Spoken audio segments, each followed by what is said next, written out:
হরে কৃষ্ণ। ওম নমো ভগবতে বাসুদেবায়। ওম নমো ভগবতে বাসুদেবায়। ওম নমো ভগবতে বাসুদেবায়।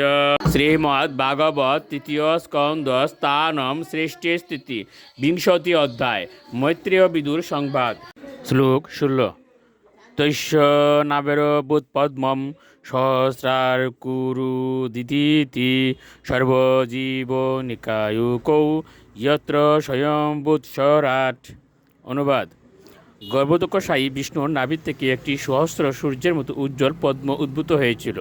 সেই পদ্মটি সমস্ত বদ্ধজীবের অধিষ্ঠান স্বরূপ এবং প্রথম জীব সর্বশক্তিমান ব্রহ্মা সেই পদ্মটির থেকে আবির্ভূত হয়েছিলেন।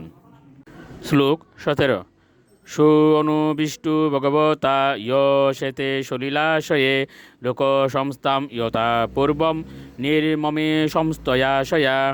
অনুবাদ: যখন গর্ভোদকশায়ী পরমেশ্বর ভগবান ব্রহ্মার হৃদয়ে প্রবেশ করলেন, তখন ব্রহ্মার বুদ্ধির উন্মেষ হয়েছিল এবং সেই বুদ্ধির দ্বারা তিনি ব্রহ্মাণ্ডকে পূর্বের মতো সৃষ্টি করতে শুরু করেছিলেন।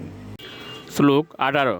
সসর্য চায়য়া বিদ্যাম পঞ্চ পর্বাণম গ্রতঃ তামিশ্রম অন্ধ তামিশ্রম তমুমুহু মহাতমঃ।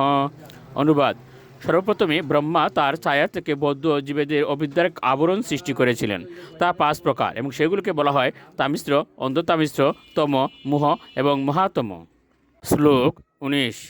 ভীষসর্য আত্মন কায়ম নাবিনন্দম স্তমুময়ম জগৃহু যক্ষ রক্ষাংসে রাত্রিমিষুত ত্রিট সমুদ্ভবাম। অনুবাদ: বিরক্ত হয়ে ব্রহ্মা সেই অবিদ্যাময় শরীর ত্যাগ করেছিলেন। সেই শরীর রাত্রিতে পরিণত হলো এবং যক্ষ রাক্ষসেরা তা অধিকার করার জন্য তৎপর হয়েছিল। সেই রাত্রি ক্ষুধা এবং তৃষ্ণার উদ্ভবস্থল। শ্লোক 20।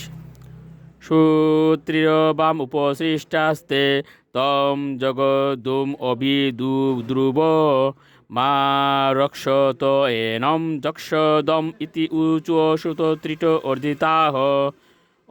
অনুবাদ: ক্ষুধা এবং তৃষ্ণায় কাতর হয়ে তারা ব্রহ্মাকে ভক্ষণ করার জন্য চতুর্দিক থেকে ধাবিত হয়েছিল এবং চিৎকার করে বলেছিল, একে চেরো না, একে খেয়ে ফেলো।